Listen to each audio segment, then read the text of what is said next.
Okay, well, we had that last game in the French defense, so let's stick with that. These videos, I'm going to tell you how to think in chess, what you should be, how you should approach positions, and how you become a better chess player. It's 10 minutes each. It's not Title Tuesday, bang, bang, bang, bang, bang. It's more educational, this, but it will help you become a better player. Now, I said I'm going to play the French defense, but I'm now actually thinking I will switch it up a little bit here and play the hippo because obviously as being a grandmaster I play lots of different openings regularly, but I do have my core openings I rely on when I play in tournaments.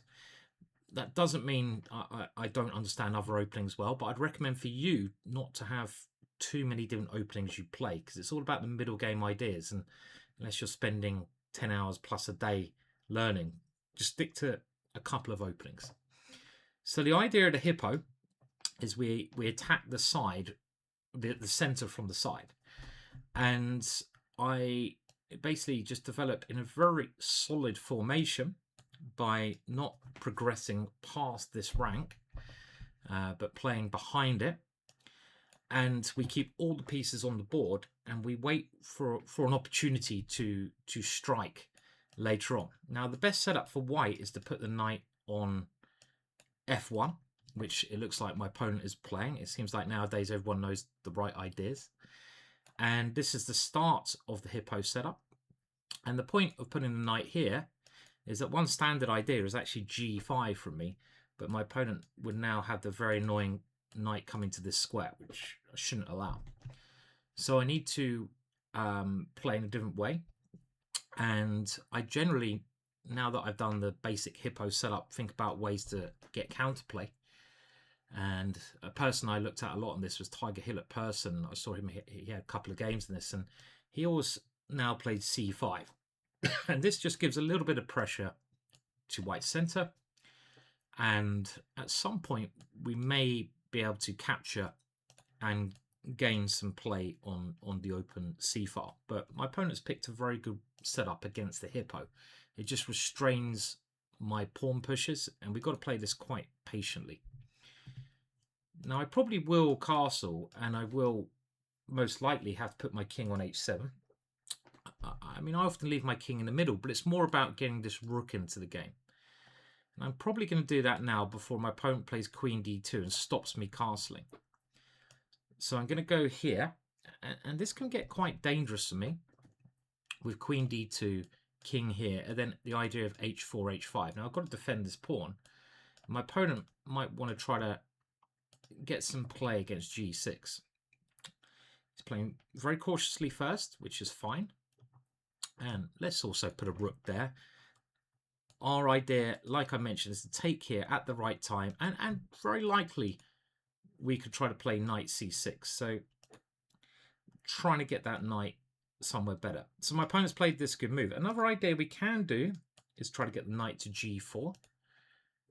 We've got to watch out for this move. Are we worried about that? I don't think so. So let's go for that plan, because now that he can't cover g4, every pawn move does sort of weaken squares g4 here, and you've got to be aware of what your opponent's trying to do, but what the minuses are. The minuses of this is, well, now my knight might have this nice g4 squared to sit on, but white's played this pretty much perfectly so far.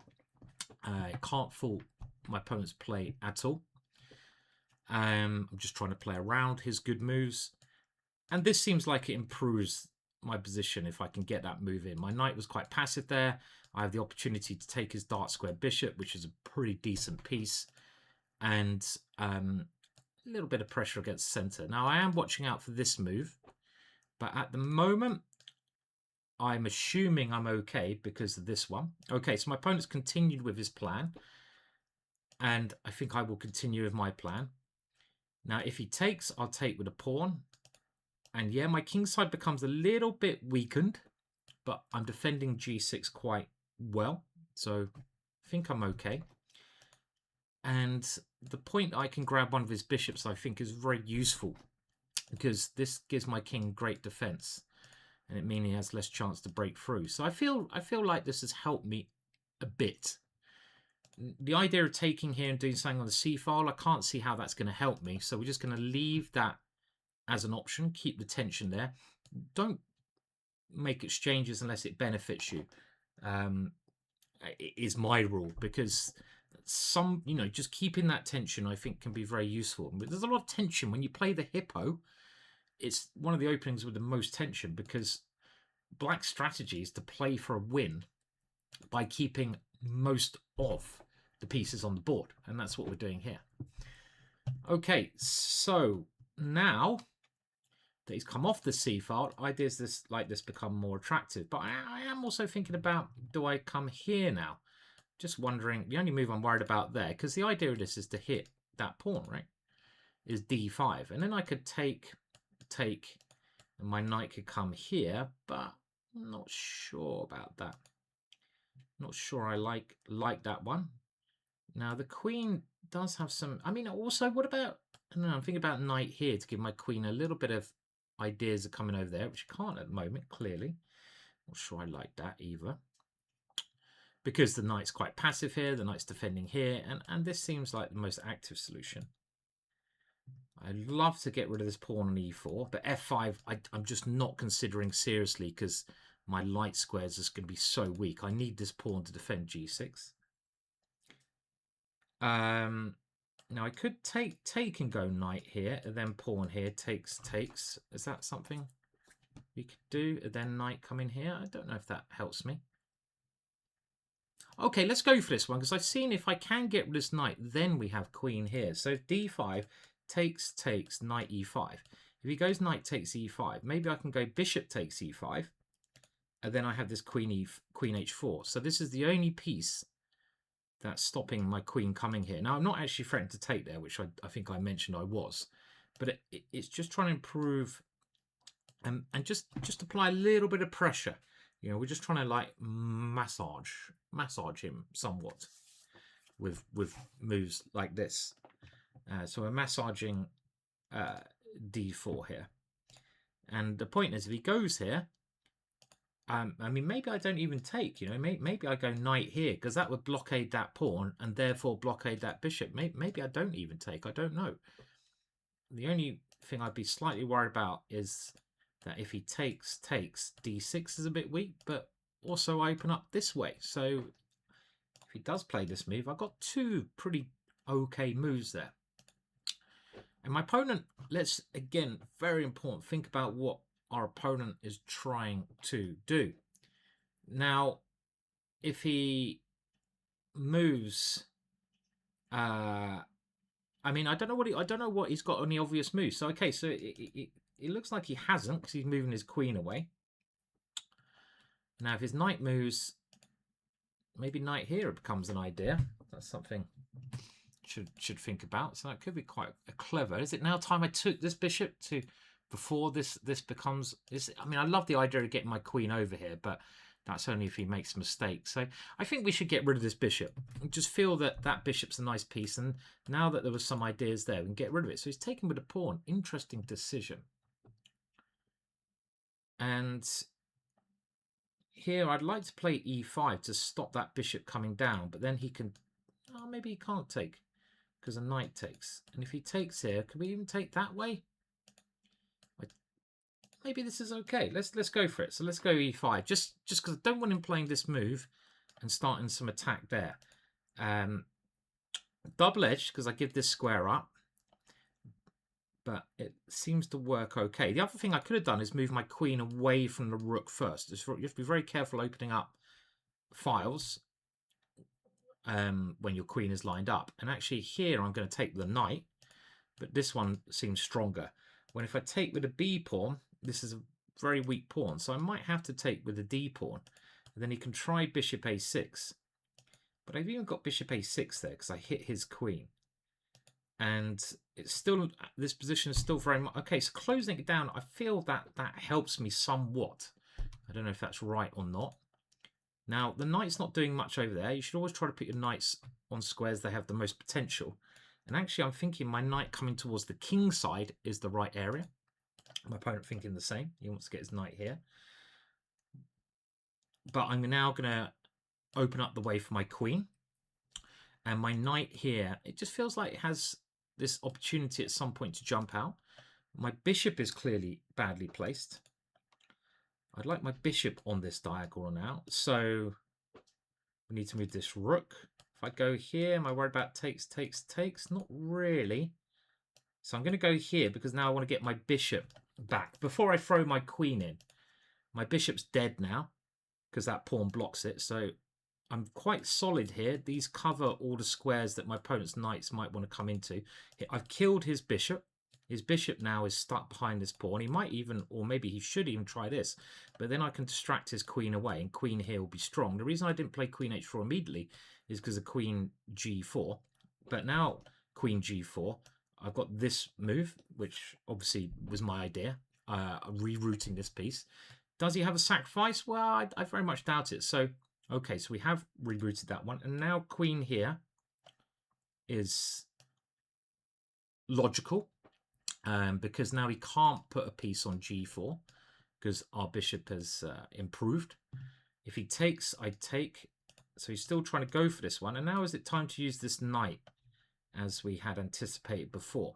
I think so. Let's move the knight because, again, he might be threatening knight g4. So this one stops knight g4. Still not clear exactly what I'm doing. Let's be honest. Maybe my knight wants to go to g5, so I'm just trying to improve. So that is a nothing move. I don't have to be worried about that move. Now, do I improve my rook first? I don't think so.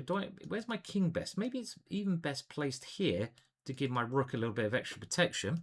But at the same time, I want my knight, I think, to come to g5. I don't know if I need to rush that, but imagine my knight gets there. That's an outpost. He can't cover that square of a piece. It attacks the queen. Now, if I go... Let's go for it. Time's getting a bit short. He takes there. Now, my rook is doing a good job, and this is important. If he goes knight g4, then knight g5 may trap his queen, and knight g5. So, again, finding squares for your pieces. I've improved my bishop. My knight, you see my knight, it felt like it was right on the king side. I had to find the right square for it. I've maneuvered it around to find the right square. I'm just building up over here.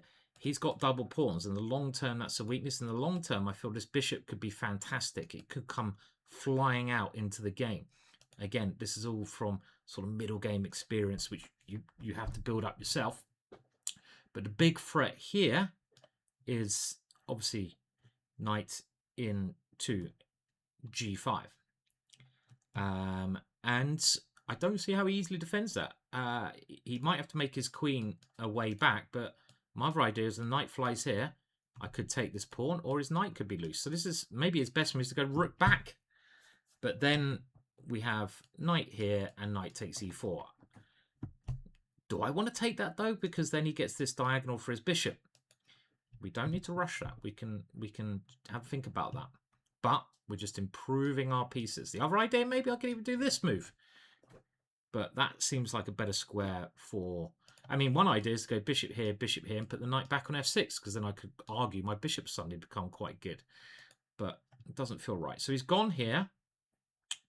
Now, knight here, he wants queen here. But okay, this is completely logical, so we'll play it. Now, I could take here, but then bishop d3. And my queen is trapped, so let's not do that. So let's just exchange queens. Simple.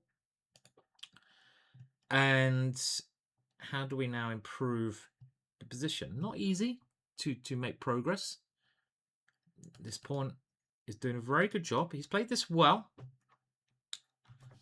I'm going to go a6 because maybe now I need to change my attention somewhere else. So it seems like I've made as much progress as I can over here. So I'm going to look at the other side of the board, and I'm now thinking about breaking with b5. Now, if he takes here, you see how my king's useful here. It covers f8. I mean, this seems quite logical. This move I would be playing if I was him, trying to get his knight into the game. That could get quite murky. And this is why I'm trying to create this counterplay. I just don't see what else I can do on the king side. So I'm looking at the other side of the board, whilst trying to be aware of my opponent's ideas. And this seems like a good move, actually, that he could play. Maybe I just go b5 straight away. Let's not allow that knight to come in so quickly, because he can take, rook takes, and if takes, I take back. These rooks don't seem to be hitting anything. I'm covering all the squares that those rooks can do anything on. So I'm making sure that my opponent has no counterplay. So he has played this, so I've already looked at this, and I'm going here straight away. And the reason I'm going here straight away, why encourage his knight to find a better square? No, I want to start counterplay, and now he's... Oh, I blundered. That was stupid. Okay. Now taking, he takes, and I drop bishop. That was silly. So I should have taken the bishop first. It's easy to blunder, but such is life. Okay, but it's maybe not the end of the world. But the problem is now when he takes, he has this lovely square for his knight. So I really have done a massive blunder there, but okay. What can we do? So we have to keep going, and we've got time advantage. It's practical. I should have taken this bishop first. He has defended well. He has played the middle game well. But this position I still think is okay for me, because we had the chances over here. The problem is I love to have a pawn here because it just guards more squares. Very just small, blunder, but small blunders are blunders. Okay, so funnily enough, he's still moving very slowly there, which is peculiar because his moves look pretty much forced. And now it's just very murky, right, this position. Now he wants knight here, so should we go here? Let's keep the pressure up on the clock. Trying to stop that knight from moving because maybe we're hitting that one. Now it's not necessarily threatening that. Now do I have this move and then knight takes e4? Then he takes here, yeah? What else does he want to do? If he goes... Okay, do I just move this bishop? This bishop now is a target. So let's go here. If he takes, I come in. I'm just moving my bishop out of the way of a knight jump. So he checks me. Okay, well, I thought I could just cover this one, but what am I missing? Maybe his rook should be there. And how safe am I here? I don't know if I have put my pieces on the right squares here. Now, do I want to swap rooks? I think it's okay to swap rooks. I'm defending that one because his knight... Is his knight good? It's coming over here now. Maybe it is good. I don't want to lose my a-pawn. Let's keep that time pressure alive. And how do we play this? So maybe I want to get the pawn here. So we've got to support that one. And if I can do that, this pawn becomes weak. So he hits my knight. And that's annoying. He's playing very well. Let's not deny it. Now, if I go here, how is this going to end up? Well, we'll play it quickly. Maybe knight f5 now is a good move. If I allowed him to do this. Well, he's spending way too much time here. Way too much time. Okay, so I'm going to take here. And if he takes king f7, is my point. But now he comes to this pawn, so we have to try and divert his knight away. And we're most likely losing here. Don't get me wrong. But he can't do this in 2 seconds. Obviously, I know this from my experience of being short of time. So okay, so we used the time to our edge there, but we went wrong. But hopefully you still get a little bit of a grasp of an opening. I don't think we showed yet on this speed one. Remember, our rating is going up. We started at the lowest possible rating, and I hope there's a video for whatever your rating range is now. I'm trying to show you how you should think as things get harder, right from the beginning, all the way through. And the point of these videos is just to think like a grandmaster and, try to gain some tips that can improve your play. And this one, well, I fell for that tactic. But apart from that, I think it was a pretty good game. Cheers and goodbye. Like and subscribe.